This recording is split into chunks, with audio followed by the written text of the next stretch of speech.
From LNN USA, it's Good Day VA, brought to you by Dunlop House.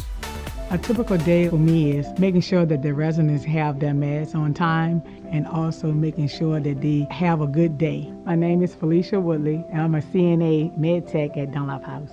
No matter what the situation is, we always put the residents here at Dunlop House first. My work is meaningful because they'll come to me and tell me, thanks for that smile that you have on your face. I connect with them because I look at them as one of my family members. Dunlop House, more than a house, is home. Welcome to Good Day VA. I'm Carolyn Day Pruitt. I'm told I'm Samuel Pugh. And I'm Gina Deepa. We got your local news and sports in a moment, but Sam, we're talking about something that's pretty close to your heart. That's correct. So legislators have voted to change existing hemp laws in Virginia. And we're going to take a deeper look at what that means for individuals and businesses later in the show. And just for clarification, that includes CBD. Before that, we'll have headlines in sports. We'll be back in a moment.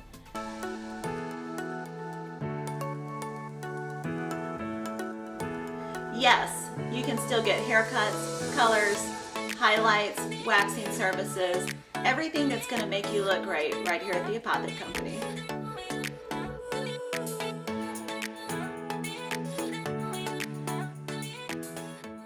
There's no place like home. That's why BSV created a simple online process where you can easily get pre-qualified for a home loan without entering a branch. Visit bsvnet.com and see how much you qualify for. Be a homebody with no sweat mortgages from BSV. Welcome back to Good Day VA. Let's take a look at your LNN News headlines. Residents and business owners gathered at the Petersburg Area Art League on Wednesday evening to voice their thoughts on a new vision for downtown Petersburg. The main gallery of Powell was transformed into a series of interactive activities designed to capture thoughts, opinions, and suggestions from the community. Participants could write their suggestions for programs, events, and services on sticky notes and add them to a large blank poster on the wall. Thoughts on what the downtown area needs more of were collected the same way. A large map allowed attendees to mark current places that they love in the downtown area, as well as identify areas for which they have specific ideas. Representatives of the group that the city has hired to develop this plan also offered a presentation on the data that they have gathered and analyzed thus far in the process. The community input event marks the halfway point of the entire process, which is expected to draw to a close with a finalized development plan presented by the end of 2023. A second community involvement event is planned for later in the year. If you weren't able to attend the event but would still like to voice your thoughts, you can take the downtown survey at tinyurl.com/downtownpetersburg. The rise in violent crime in Hopewell has led to the implementation and commencement of Operation Ceasefire. Safe, alive, and free are the words used to describe the nationally known program that is being implemented in Hopewell between the police department and community advocates as a strategy to curb and reduce gun and gang violence within the city. A call-in phase has been initiated in order to turn things around, including life coaches and after-school programs. The police department reported a 70% increase in homicides in 2022 compared to 2021, with hopes that Operation Ceasefire will help reduce that statistic. The police department has been intentionally vague about the exact aspects of the surveillance technology being implanted throughout the city. As former police chief A.J. Stark previously explained, that is to keep criminals in the proverbial dark. As the program is implemented, both officials and residents will be watching and waiting to see what impact it has on the city. A piece of outdoor history in Petersburg is one step closer to being restored thanks to the efforts of a local professor. Petersburg native and VSU professor of statistics Dr. Kenneth Lewis has secured a grant of $76,000 through the university's Innovation Award program to revitalize the historic Women's Trail in Legends Park, formerly Lee Park. Located along the west bank of Wilcox Lake, the trail was one of the park construction projects implemented in Petersburg from 1935 to 1940 through the Works Progress Administration, a component of the New Deal. Funds from the grant will be used to hire VSU students for the 2024 academic year to repair and restore walking trails, rehabilitate the bird and wildflower sanctuary, clean and repair existing signage, install new signage, and document the presence of natural wildflowers, many of which are recognized by botanists as historically significant. Dr. Lewis currently serves as president of the Wilcox Watershed Conservancy, a nonprofit that works to make improvements to the 330-plus acre watershed and park. 8 Cavaliers traveled south to face the North Carolina Wolves for the division championship. Petersburg lost 2 players during the game due to injury. In turn, the remaining 6 players faced little bench support and ultimately lost to the Wolves 114-104. The Wolves' win was a double dagger to Petersburg. The game took the division championship from the Cavs as well as home playoff games on the road to the championship, 2 advantages the Cavs enjoyed on their way to the 2022 championship. For now, the Cavs head south again for their first playoff game. 9 professional Virginia truck drivers were crowned champions of the highway at the 70th Virginia Truck Driving Championships, held June 2nd and 3rd on the campus of Richard Lane College. Dale Bennett, president and CEO of the Virginia Trucking Association, explained the steps that these drivers had to take to win their titles. We're here today for our annual Truck Driving Championships. We as an association represent Virginia trucking companies here in the state, and one of our main goals is to promote safety on our highways and in the trucking industry. Today's event is a safe driving event. It consists of 3 parts of competition. The first part is a written test about safety rules and regulations, first aid, firefighting, and information that truck drivers need to know to do their job.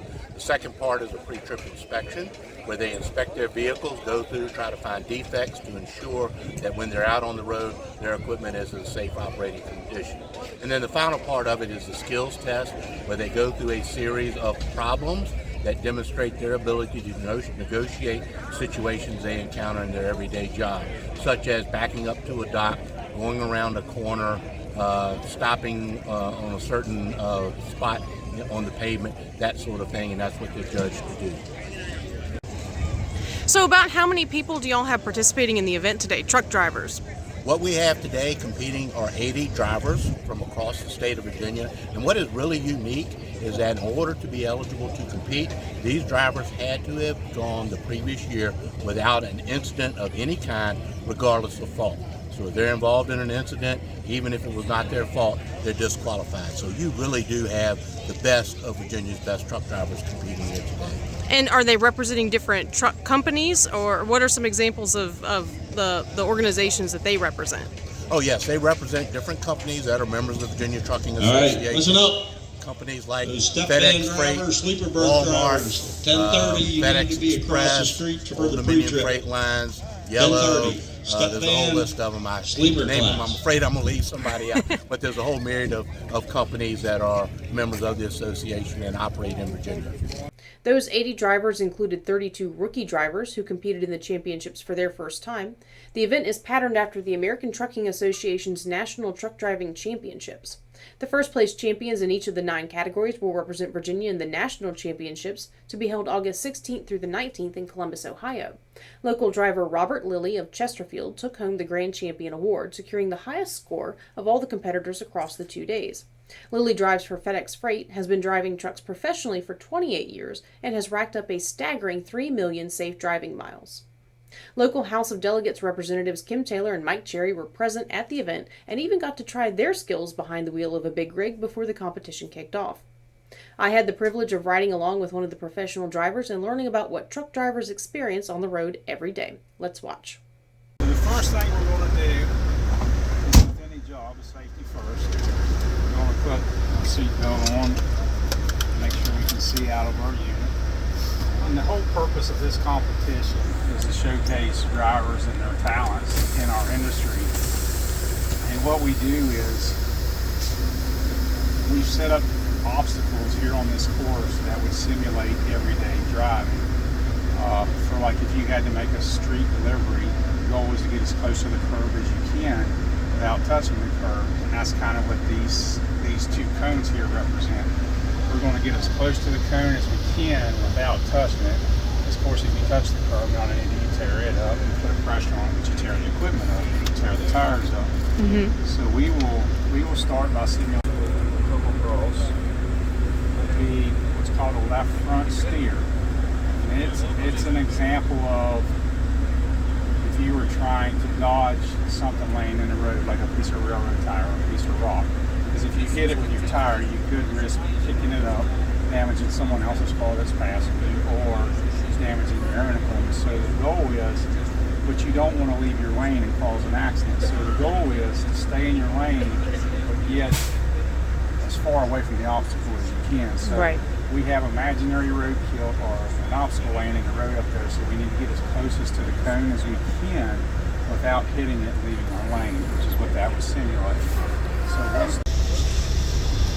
that's what this whole competition is about, is just to simulate stuff that the everyday truck driver would see in his job. And we're going to go over here and touch this cone.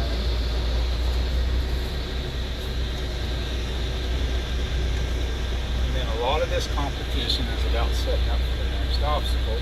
And it would be just like in real life if you were delivering in any major city, Chicago, Philly, LA.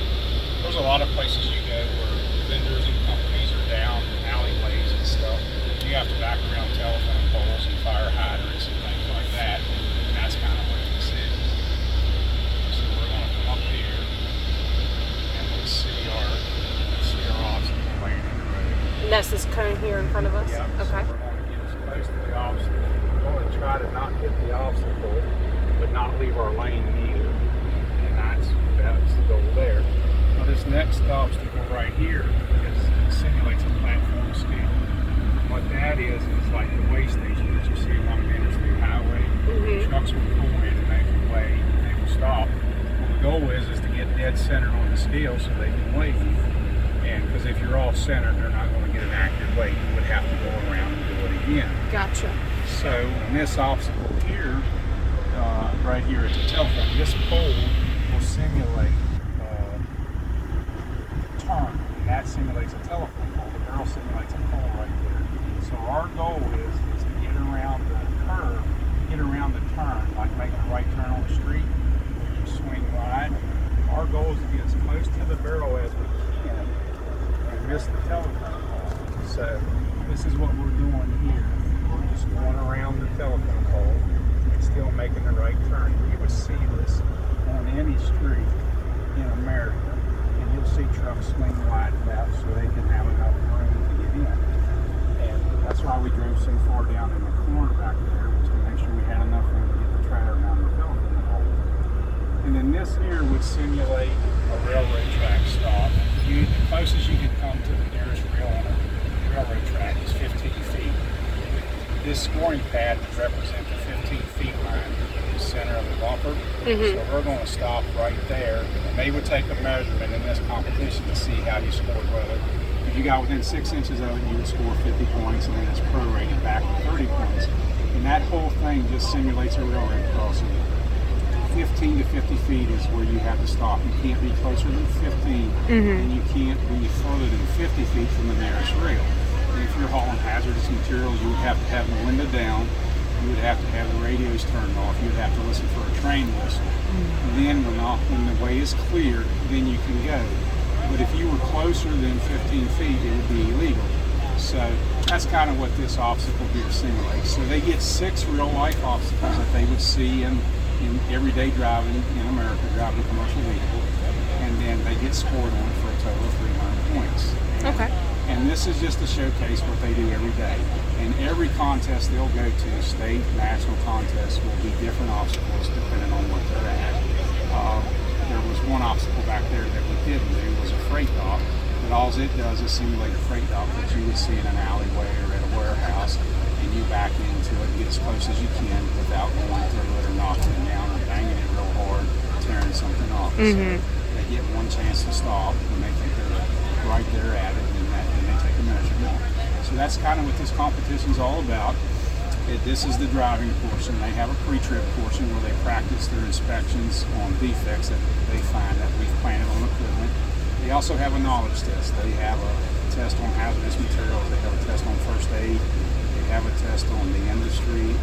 They have a test on the infrastructure of America, like how many deficient bridges are there, how many are structurally obsolete.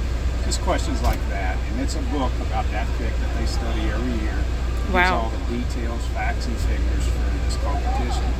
And the guys that win the state and go on to win the nationals, those are usually guys that know that book inside and out.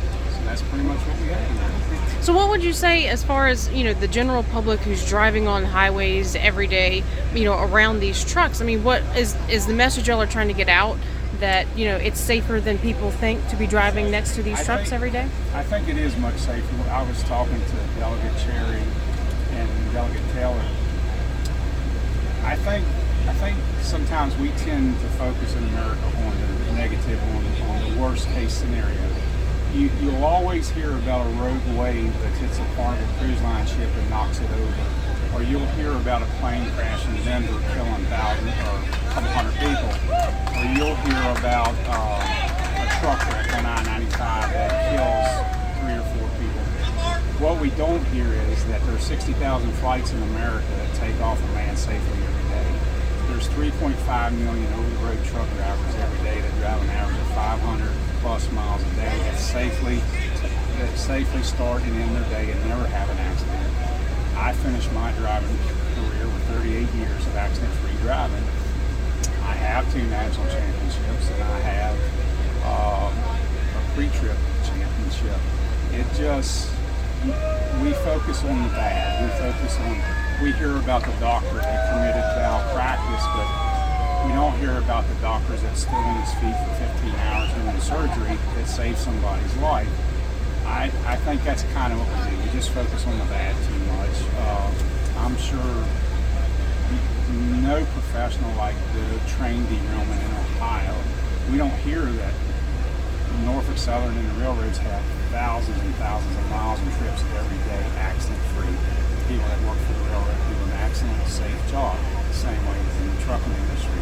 So I think if we could showcase and highlight the positive in the industry, whether it's airlines, ground transportation, shipping, there's a lot more positive out there than what we hear about, because we only hear of the tragic, we only hear of the worst case scenarios, and that's unfortunate. Well, thank you for driving me around today and letting everybody tag along with us. You're welcome. I'm glad to have you. Yeah. That's it for this week's L&N News Headlines. We'll be right back. So here at Titan Auto and Tire, we're a full care automotive repair center, full maintenance items anywhere from an oil change, state inspection, and also full engine replacement. Titan Auto is different because of our customer service mainly. I mean, we have some of the best trained and qualified techs in the area. Our 3 main focuses are customer safety, customer service, and community. Knowing that you're going to put them first and it's not about the dollar. Hi, I'm Dr. Sandy Elba. And I'm Dr. Adam Elba. We're chiropractors and we love what we do. We change lives on a regular basis. We go from pain relief all the way to wellness. We work with the cause of the problem, we help solve the problem, and put your life on a whole different path. If you're concerned about your health in any way, or you just want to be healthier all the way around, come see us at Chester Family Chiropractic Center. Welcome back. Sam, you are very passionate about CBD. One of the most passionate people that I know.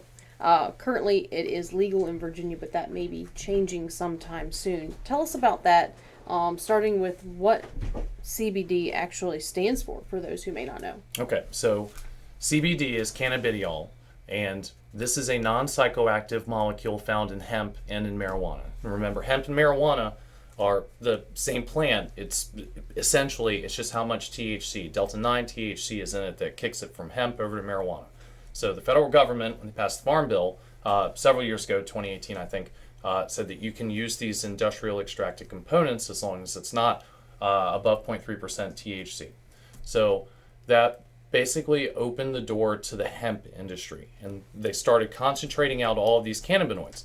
So the crazy part about CBD is you have a system in your body called the endocannabinoid system that is hardwired to use these molecules. It's like your endocrine system, or any other system that your body has evolved to use to generate faculty inside your body. Okay, so CBD essentially, this is very general, but it's an anti-inflammatory. So when you take this stuff, it hits your CB1 receptor. You have a lot of CB1 receptors, particularly in the nervous system. So this stuff will stop the short circuiting of people's nervous systems in a big way and generally help the inflammation all over your body. So there's thousands of videos online of people using this to stop seizures in kids. Not making any medical claims here, but people use it to alleviate Parkinson's, IBS, Crohn's, arthritis, bursitis, right? A majority of people's pain is probably inflammation. Generally, no matter what the disorder or the injury is, swelling and all that stuff when you have an athletic injury, it's inflammation. So the tricky part is also in hemp, there are a bunch of psychoactive molecules. Delta 8 is probably the one you've seen lit up in windows in every strip mall in Virginia. So the state of Virginia decided they did not want these psychoactive cannabinoids, floating around out there in gas stations. There's a huge problem with, teachers say they go into the bathrooms in the high schools and, there's 6 of them out and everyone's power huffing these things.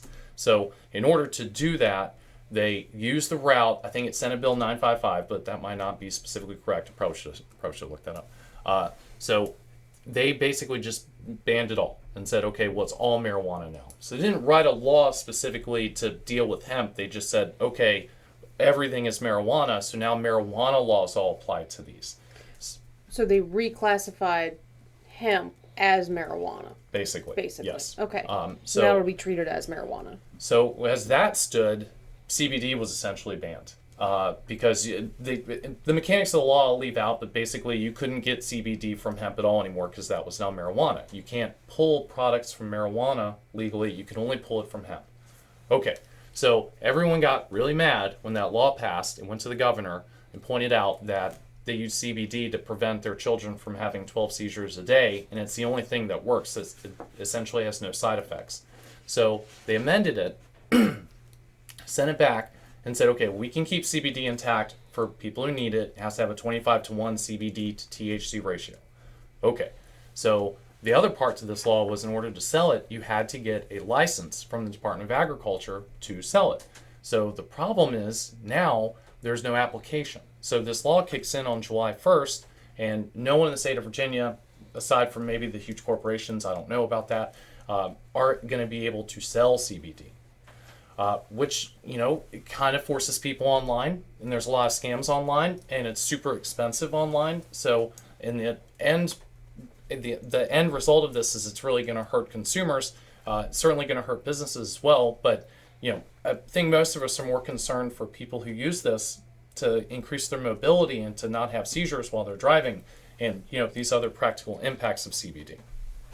So, CBD.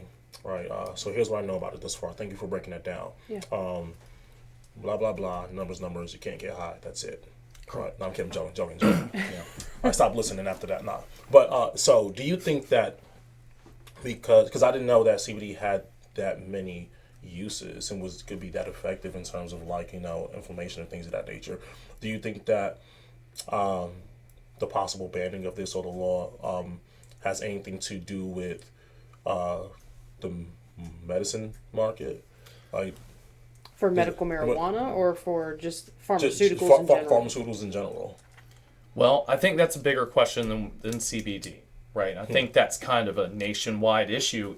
Does our regulatory agencies and our legislatures limit access to natural homeopathic stuff that has been used for thousands of years in order to create a gap in the marketplace for the pharmaceutical companies to step in, right? And I think I think pretty much everyone in the world agrees that happens to a certain extent. I don't think you could accuse the regulatory agencies of being open to new forms. Here's the weird part about this is everything is illegal until they say it's okay, right? It's not that everything is okay until they say it's illegal. As far as the marketing and the selling and generally advising people how to take this stuff, it's pretty much shut down until the FDA gives it approval, right? So and their argument is it stops scams and it stops grifters, which is probably correct, but a lot more people I think are helped by doing this. Natural supplements. Right. They think about back in the AIDS crisis, right? The amino acid controversy. Where people were saying it was legitimately helping them, and the FDA said, well, there's no proof, so you can't take it. So I think it's just how we approach these things, especially non-psychoactive medicines or substances or nutrients or supplements or whatever it is. Like, we just kind of need an attitudinal change about how we work with this stuff. So how long has the current law, not the one how long has CBD been legal to sell in Virginia? Federally, the Farm Bill in 2018. There was another law back before that allowed people to start using it, but since the Farm Bill in 2018 came out, so the problem is that bill came out and said you can use anything in hemp. And so people started concentrating the psychoactive molecules And so technically that was hemp also. And people like me, when we saw this happening, we were like, man, the backside to this is that legislators are going to get super mad at hemp in general, right? And in order to shut this down, they're going to throw the baby out with the bathwater. They're just going to ban everything and go from there, which, and then I thought, no, that's, why you couldn't do that because CBD is too beneficial to too many people, right? I mean, this is, mostly used by people middle-aged and older for inflammation. It's not psychoactive. It doesn't get anyone high one bit. This is not something that teenagers are, putting up their nose in bathrooms at high schools. They're using the psychoactive ones. So we were hoping for a targeted law to get rid of the ones that actually lead to an altered state of consciousness and to leave the non-psychoactive ones alone. But I don't want to speak to intent and motives, certainly. I'm sure these people are august and, they came to this in good faith. It's just complicated. So when you see legislatures making laws about stuff that's kind of niche and kind of off to the side that doesn't have a widespread public awareness, man, I think, some things happen that end up hurting people just because of the lack of understanding. So if CBD doesn't have the same effects, i.e. getting high, that THC has, why ban it? And does this just come down to a group of legislators who just didn't have the time or the energy to delineate what was what, or to separate out one from the other? Or is this just, we don't want anything to do with any of this, let's shut it down? What's the motive here? Okay, it was all of that. So varying reasons. Yeah, big time. But, once again, CBD is not banned. The governor amended it. And so they said, okay, well, we'll leave it as long as it's a specific ratio. But now, there's no way for retailers to actually get a license to do this. This may change. This law kicks in July 1st. Maybe the application comes out on Monday next week, and then we're moving again. But it's just kind of not necessarily depressing, but discouraging that the legislature pushed this law through and didn't specifically cut out CBD from the ban, right? So, and I think it's a lot of things. I like to watch committee hearings, right, of state government, national government, and these committees move through like 25 laws a day, right? There's so much happening, and there's so many laws that these legislatures pass that I don't think any human being could be an expert on all this. I don't think a human being could be halfway educated on all this stuff that they pass. They rely on staff, they rely on their colleagues that really know what they're doing, and they go from there.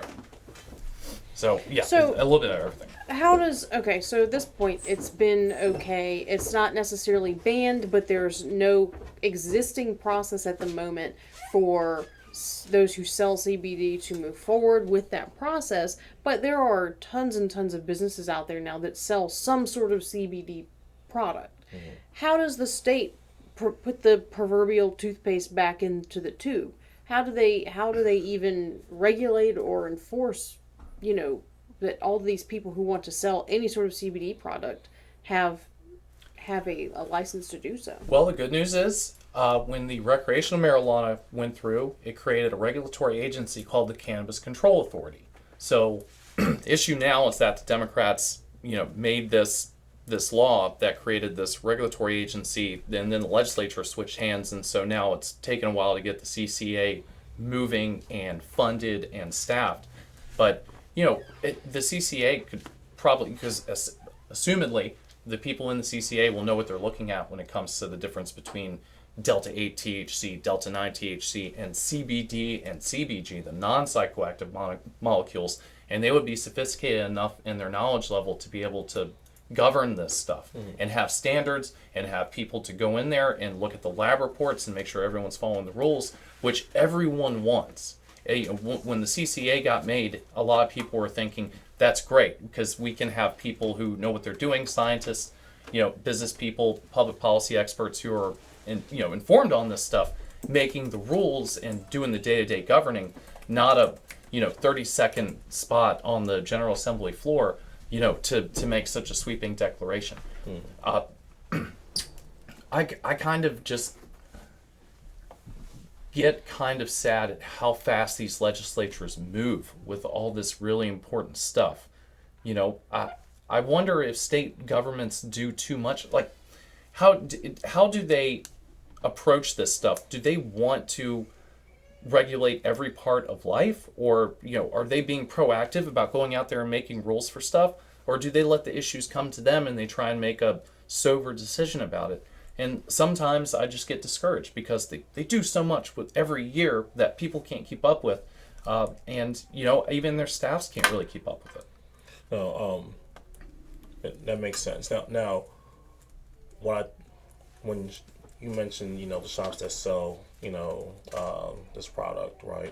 First thing that came to mind was, and I'm pretty sure you don't have like an exact, number for this, but I'm pretty sure you've been in a number of, shops that sell, CBD.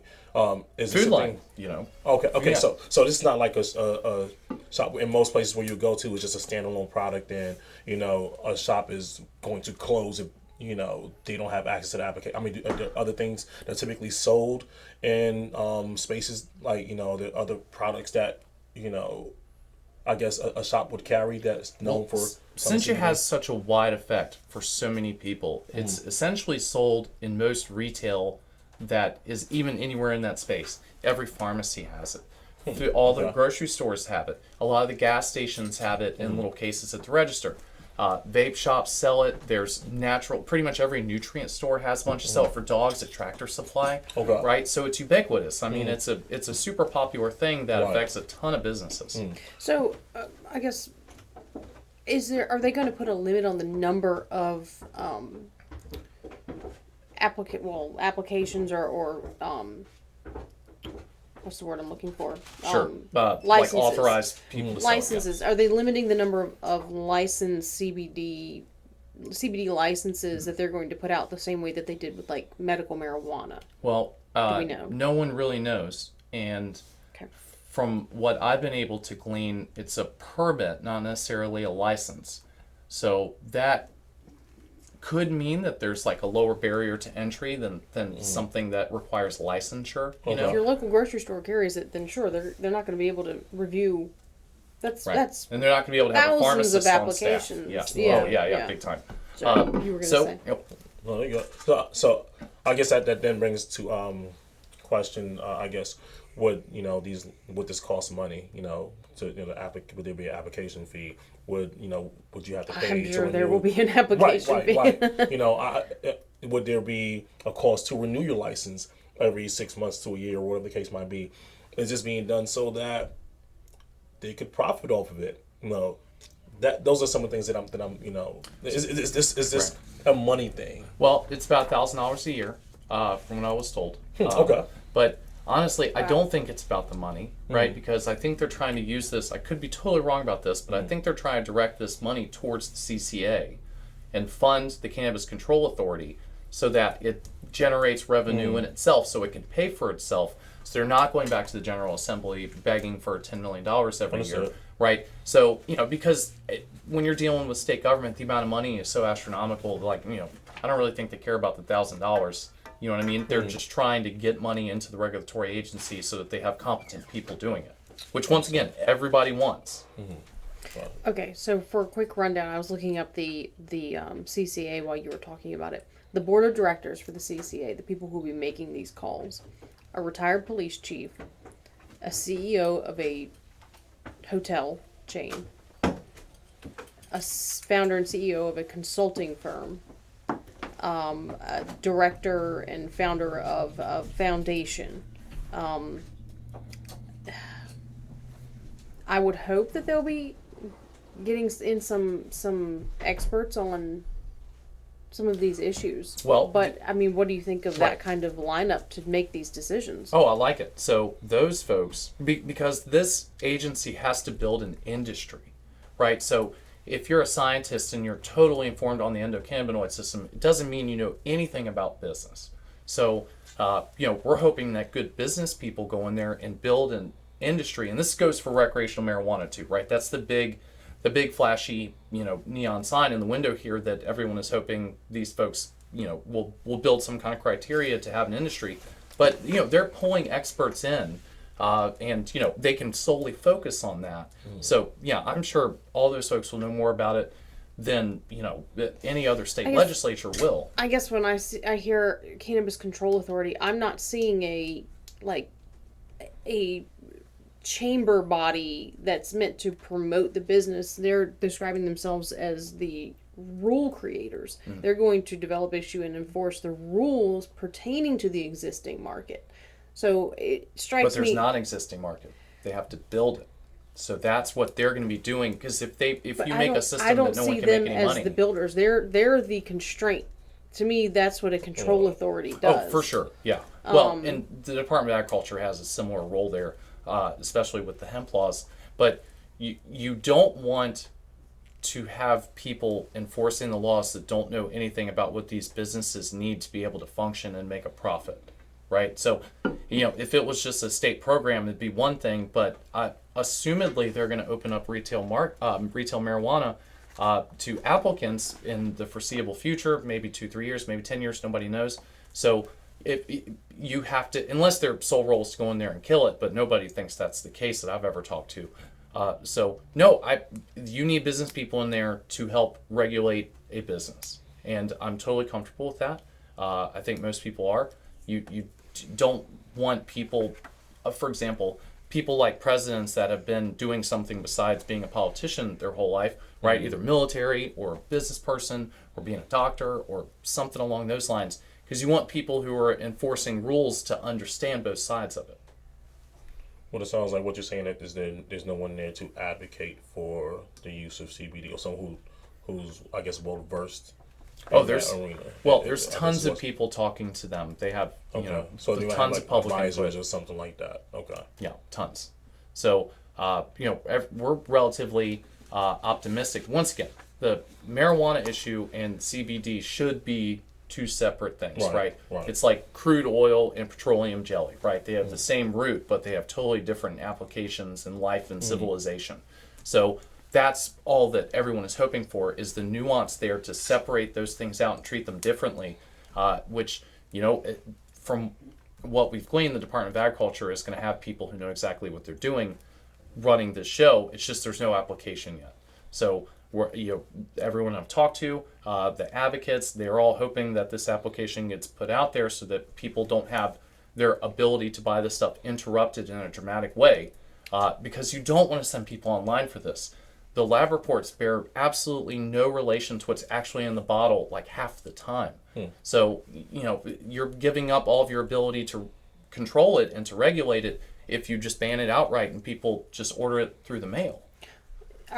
Is there a chance that the lack of application could be a control move in and of itself? No, I don't think so at all. I have no way really of knowing, but I tend to believe that people are earnest in their efforts, right? And I certainly don't want to cast aspersions that someone's trying to stop it. Department of Agriculture has employees doing hemp.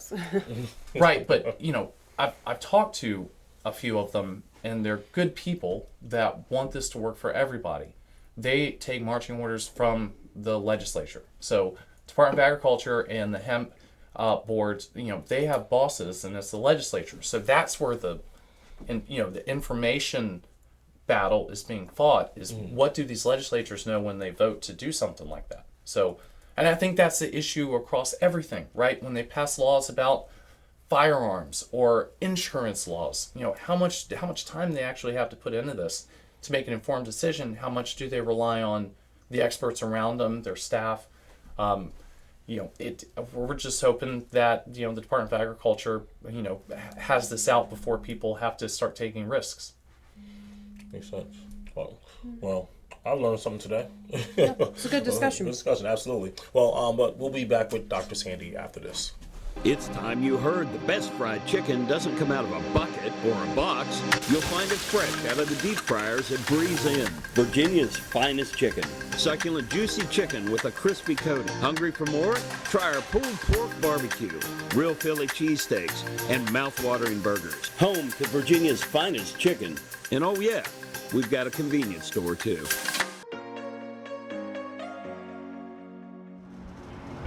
So it's summertime. And here we are. The weather's getting warm. We're getting ready to travel and see family and friends and loved ones and enjoy ourselves in this grateful, great summer. But there's a couple of things you need to know, because you're going to be in the car or the plane or the train or the bus or wherever you're going to be for a long time. 2 hours, 3 hours, 4 hours. That's a long time to sit, and it's a long time to be stationary.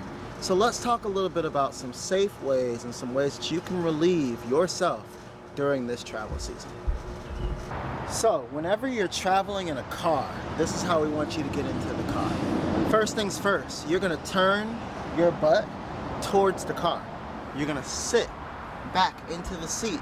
Now from here, you're going to take one leg, turn it in, and then take the other leg.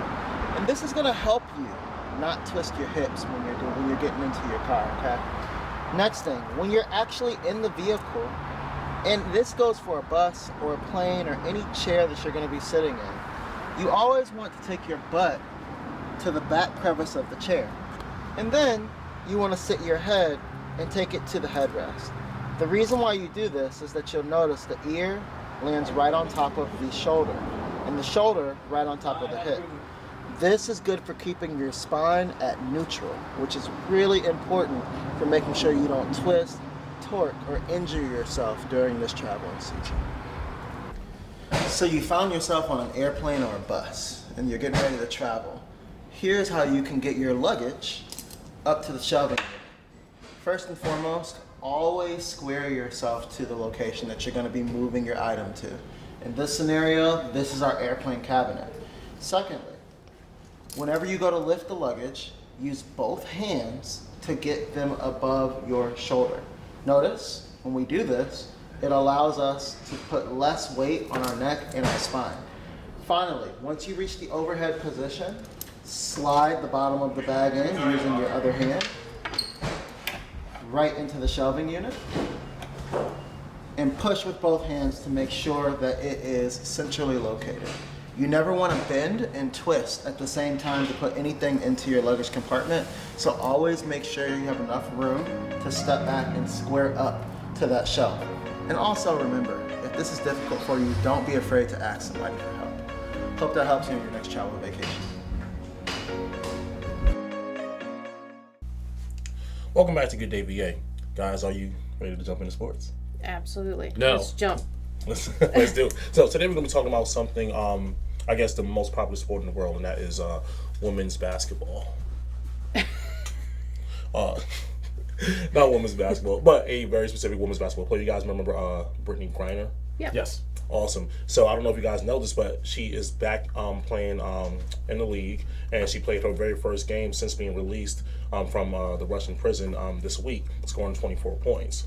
Now, we kind of missed this story. I really wanted to talk about this when I guess this first came out, but you guys already know. Or do I need to kind of recap the story or what happened? Of what happened to her in Russia? In Russia, correct. Yeah, a quick recap wouldn't hurt. Right. Well, as you guys remember, she's traveling through Russia. She was arrested and detained and sentenced to 9 years in a Russian prison for CBD oil. It wasn't CBD. So it was hash oil, and it was under roughly about a gram of hash oil.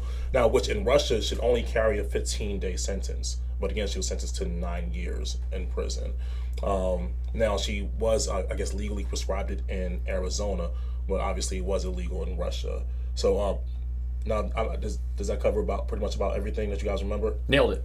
Awesome, Good stuff. Now, when Sam says I nailed it, that really means something to me. Thank you, Sam. So, but what are your thoughts on that, though, guys? I think it is pretty amazing how patriotic she became when she came back. So I guess spending, I don't know, a year and a half or so. February 2022, she was released in December of last year. So okay, I don't think it was in a year. Yeah, so 8 months. So spending 8 months in a Russian prison sounds like the beginning of most of my nightmares. So after eating beet soup and getting beat up by Eastern Europeans with face tattoos, I bet she was pretty amped to come back to Arizona. So sure. It's wild how people's perspective completely changes when they actually see the other systems that are the option for humanity. And so apparently she stands for the national anthem now. So nice redemptive full circle. Okay. What about you? Yeah, I mean, I would agree. I was going to mention the same thing. that experience of actually, a lot of people talk about, oh, they think it's so great in other countries, and they would move if they could, and then, oh well, she was involuntarily moved for a bit and she didn't like it. So yeah, I would agree. I think that maybe a little hands-on experience in some other systems is a good thing for people every once in a while to see. Especially a Russian prison. I'm not saying I'm glad she was there, by no means. I'm just saying that sometimes people need to get a little perspective. Understood. So I get what are your thoughts on her being detained in the first place? With her being legally prescribed, the substance here, but then traveling over there and the whole detaining thing is in and of itself a thing. I don't agree with it, but I will say I don't know what would possess somebody to voluntarily go to Russia to play basketball for them. Russia is not exactly a friend of ours, and I think you would have to know that you're putting yourself into some danger, possibly being taken, especially if you're a higher profile person with a recognizable name, that you're putting yourself into some amount of danger just by going over there. This is super common, especially in soccer. The people's nationalities don't really matter, to fan bases and to the check that comes in the mail every month. So, if you have a mortgage, you go where they're offering you money. Right. But in this case in particular, it was a country that is not exactly a close friend of ours. I mean, she wouldn't have had the same problem if she had gone and played in, France or anywhere I don't disagree like that. Or she'd gone to Australia or something to play. There are just a couple of countries where I think that you just wouldn't go to play basketball. Or any sport. Well, this is very, very normal though, especially in the sports world, and I'm more than sure that she's not the only or has been the first American over there to play a sport, So I don't think that she felt that this is going to happen. To me. Russian tennis players come here. Lots of Americans go to Russia to play basketball and to play hockey. So I think there's two things happening here, and intelligent people can separate these things. There's the laws that a country asks you to follow, which is one thing, and then is it morally correct? So the laws in Russia is you definitely shouldn't bring drugs through the airport into our country. So I understand that she ran afoul of the traditions, customs, and laws of the country, and they have the ability to detain and punish that person. However, this is a non-violent crime. So it's crazy that after so many thousands of years of civilization, we're still detaining people for non-violent, victimless crimes based on how they choose to regulate their consciousness, especially when it's used for pain. And a lot of people get this stuff prescribed to them specifically for pain, so a professional athlete probably has a fair amount of utility in using that. They're backwards. Russia's basically 5 steps out of serfdom still. The Soviet Union didn't really help them when they were all starving and working in coal mines. She should have known what the risks were. Like you go into Southeast Asia with marijuana, it could be a life sentence, and like everyone tends to know that who travels a lot. So it's just wild that she took that risk. I wouldn't have taken it. Right, but again, that goes, back to what you pretty much said. She should have known. I know I personally have lived in another country for roughly about 2 years. So before I visit any other country, whether it's on vacation, whatever the case might be. Wait, New Jersey? Yes. No, so I lived in Nigeria for 2 years. And I know that there are just things that you can do here that you absolutely cannot do there. So it's in the forefront of my mind whenever I'm traveling somewhere, even if it's like for vacation, which is typically I do travel for vacation. I do my research. I look up the list of laws and the do's and don'ts. I watch YouTube videos on it because I don't want to end up in trouble in a foreign country's jail. So I think that it's on us to make sure that we're doing our due diligence and ensuring that we're doing our research on these things. Yeah, it's personal responsibility, absolutely. Right. Yeah. Right. But I think that, in the case of an athlete or a superstar, here they do get certain privileges. Has she been caught with that here in a state where it's illegal here, maybe she just got a slap on the wrist. And maybe our superstars and our celebrities are used to that treatment, and maybe she thought she would have gotten that same treatment elsewhere, you know. But right. But I do want to know. I guess how do we handle it? Like, because I know that traveling state to state, which I'm pretty sure most people do, they're not doing their research on other states, laws, And for example, I believe in the state of New York, open carry is illegal and it carries a mandatory jail sentence, right? But if you are visiting for the day or for the weekend or something like that, and you're caught with, your weapon on you, like, how should that be handled? Should they be given that mandatory sentence? Is there some leeway because they aren't, from the state? Like, again, it's up to you to do your due diligence, do your research, but that's not happening when you're driving through another state. I would say, actually, I know that I would say a good portion of gun owners do that research if they're traveling, to find out what exactly the laws are going to be, not only at their destination, but the states that they are traveling through, as well as certain areas that might have different laws. You think of tribal lands may have different laws, national parks, etc. Maryland. Jerks. Well, I was using guns for example. Right. Well, you're right. But what about cannabis? What about So there's a dynamic here that worked with Brittany. So you go somewhere else and you violate a law and you get the book thrown at you. Well, then the executive of whatever jurisdiction you come from should be doing everything humanly possible to get you back, right? So United States government fought super hard to get, even though Brittany Griner broke the law and said no, these are our people. We want them back. And that's their role. That's the State Department. Part of the State Department's job is to go out there and try and bring incarcerated Americans back, right? So then the governors of these states should be fighting equally as hard. A fellow drove through Maryland several years ago with a rifle. He was going from a state where it was legal to a state where it was legal, and they pulled him over and he went to prison. So the governor of the state that he came from and the governor of the state he was going to, I think they're still fighting this battle, but they're trying to get him out. Right. But that's one of the nice things about having an executive branch of your jurisdiction that agrees with you politically, or at least has integrity, as they go out there and they fight to get you back. So in the case of and I agree with you. Now in the case of Brittany Griner, there's a lot of mixed feelings of hoopla about what the government, that some people feel as though they didn't act, fast enough. Some people feel as though they shouldn't have acted at all. Some people feel as though the swap didn't make any sense. I guess, what are your thoughts on that whole aspect of it? I'm fine with it. Get our people back. This is kind of like the old Jeffersonian ethical test. If there's 10 guilty people, if there's 10 people on death row and 9 of them are guilty and 1 is innocent, what do you do with it? Okay, well, I release everybody because I don't want the state hurting an innocent person above all else, because there's no redress against the state, right? Gotcha. So in this case, if you have to trade a maniac, a Lord of War gun dealer, for one of our citizens, you'd want that to happen if that was your kid, if it was you. So yeah, I'm fine with it.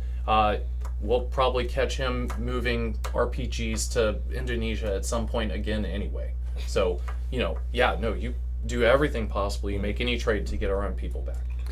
I don't fault anyone for the trade. I would say I hope that Brittany and her family will moving forward, and I think she's addressed this, will work with our government to advocate for trying to get back some of our military members, people who aren't high profile names, who are held captive overseas, people who have been there for a lot longer than she was. I hope that she will use her audience and her status to help fight for those people to come home. Right. That's the irritating part, is that the government is not working as hard for some of these folks as they fought for a publicly known person. Right. So yeah, 100%. And just as one thought, reading through the Constitution, I don't remember seeing anything in there about catching international arms dealers who have awesome mustaches. What I do see is that their job is to protect the liberty and the rights of its citizens. So the foreign international drug dealer is not something under the purview that, you know, are enumerated in our contract of government. It is to go get our people back and protect their liberty. Right. Yeah. Yeah, I think Above it's. all I else. think it. I understand why some people were upset because it's not a great look. It. The mustache was a great look. It screams. It screams. America values celebrities over the average Kinda person does. or our military members, that kind of thing. And I get it that we kind of do, Kinda does. which is sad. But I do hope that she and her family will advocate and use their exposure to do that. Yeah. Absolutely. Well, do you think that the amount of, I guess, publicity that the story got had anything to do with America moving on, or our government moving on, getting Brittany Griner back versus some of other, I guess, military members who were there prior to? Well, our government isn't exactly advertising the Americans that are kept overseas that they're working to get back. The sad part to me is it seems like some of these folks are being kept by countries that we have leverage over, economic leverage, or you know, like we have a good relationship with. So, like in Southeast Asia. So I don't know why this isn't something that we hold the State Department more accountable to. That they should, you know, be. I would like to see entire trade networks totally dependent on, you know, how we trade people back and forth. You know, if they commit a crime overseas. So if you keep 10 of our people for having a marijuana seed in their purse as they flew into, you know, Bhutan, okay, well, Bhutan doesn't get any Nintendos. Okay, I'm sorry. Okay, no Switches. You just don't. I like it. All right, so on the flip side, right? So it sounds like we do agree on them working to, you know, get her back. But some people again felt as though it took way too long for America to respond, right? They named a list of other people who they felt as though they would have responded quicker. If it was, for example, you know, again, she spent 8 months there for something that should have carried 15 days in Russia. But they said, hey, if it was LeBron James, he would have been back like that. Like, what are your thoughts on that, guys? I mean, do you agree, disagree? I think at the end of the day, you're still. I know that people in America value celebrities so much, and if LeBron James was held captive in a foreign country, we'd probably have a group of kids try to go and rescue him themselves. But at the end of the day, He'd flop as he got out of the. Oh my God! There are still larger factors, and I hate to say it, but more important factors than celebrity status and sports skills at play in an issue like that. It's a matter of foreign policy and foreign relations, and people have to understand that sometimes that takes time, especially when you're dealing with a country that you are not really good friends with. So I can understand why it would take 8 months. You never know, you know, who held it up. You know, did the U.S. reach out and Russia just moseyed on down, you know, the timeline and didn't respond quickly? Or yeah, they basically wanted Nicolas Cage back. You know, I mean, you just never know. That's the insides of the negotiations that the average person out there will never know. Right. And to complain about it when we have guys who have been in captivity, men and women in captivity in other countries for years, getting a little harsh there. Wish we could just be a little mature about this. I'm sorry that is the case, but it is the case that the world's not altruistic. So when people are famous or rich or important, they're gonna get a speed pass on most of this stuff, right? It's just the way it is. I walk straight into the club because of how famous I am, and I see all those broke guys behind me, and I'm like, sorry, bro, work harder. So this is essentially, right, that is that, you know, when you have someone who's mega rich or mega important, mega well known, right, then the PR comes into it. So go generate PR, like I did. If Sam was locked up in a Russian prison, he'd be out in 2 days. I was born in a Russian prison. False. False, sir. I know things. Oh. I love it. So, they didn't go to the moon. Go ahead. All right. So, but ultimately, though, I guess in the case of LeBron, in the case of LeBron James being, I guess captured, right? Hypothetically speaking, LeBron right? James is not in captivity, people. Right. Please don't go and send your sons and brothers to go rescue him. He can't even read, so he oh can't my do gosh, anything. since when? So, I think that people still, although you're right, they don't know the inner workings of negotiation and what may have been going on and who may have been holding the deal up. But I feel as though they would have been more. I guess we would have been more likely to agree to whatever terms they were, come to the table with. Yeah, of course. If it was LeBron versus Britney. Right. Well, and the fake outrage about that just strikes me as disingenuous because that's just how the world works. It's real politics. And someone who is well known is going to get treated different. Right. I mean, I still don't know who went to Epstein Island. Allegedly. All right. Sorry, no lawsuits.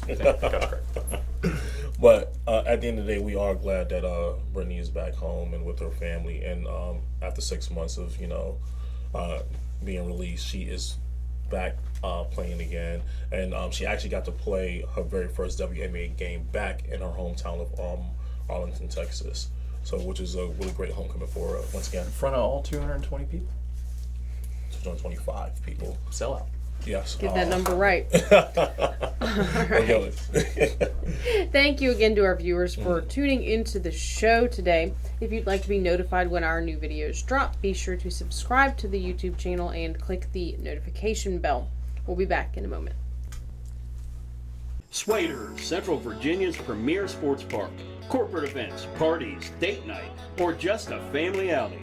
At Swaders, it's always playtime. Today's show is brought to you by our friends at the Cloud Factory, who take a customized approach to their customers. They know not everyone is alike, and neither are their needs. So, the Cloud Factory focuses on what's best for you when it comes to CBD, hemp-based products, vape nicotine, glassware, and just about anything, providing alternative routes to a healthier you. That's it for this week's show. We appreciate all of our viewers and thank you for tuning in.